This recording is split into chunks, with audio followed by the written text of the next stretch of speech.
台大今仔日举行临时校务会议，针对敢要予校长陈文章继续做来投票。这陈文章上届大的争议是去予高教工会甲学生社团来批评，讲这后来是发生严重的劳资争议、非法式透露、工会场霸凌的代志。不过校方煞是拢结外。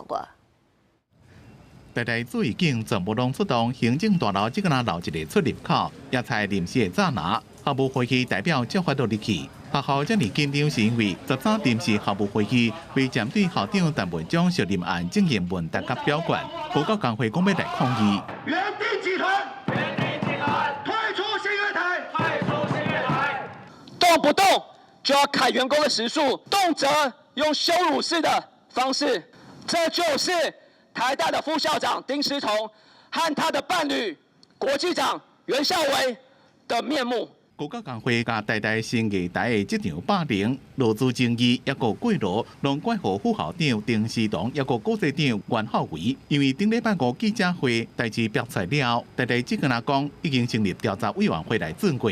严过校长陈文章早就知影拢无错，多工社连续5天伫学校摆打，收到500多份联署。这些甚至有可能是他们身边的学生身上，他们感到非常的愤慨，感到非常的不解，为什么我辛辛苦苦考上了台大，却会长这样子？袁孝维退出新月台，退出新月台。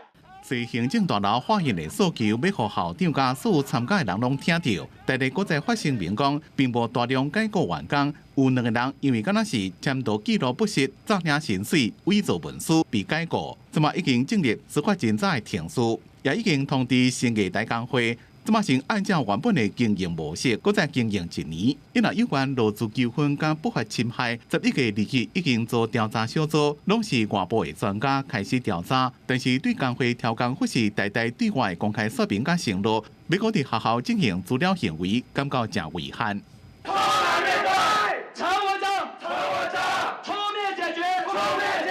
因为改变正严，工会甲社团的学生只可能会当伫咧课场甲出入口讲因的诉求。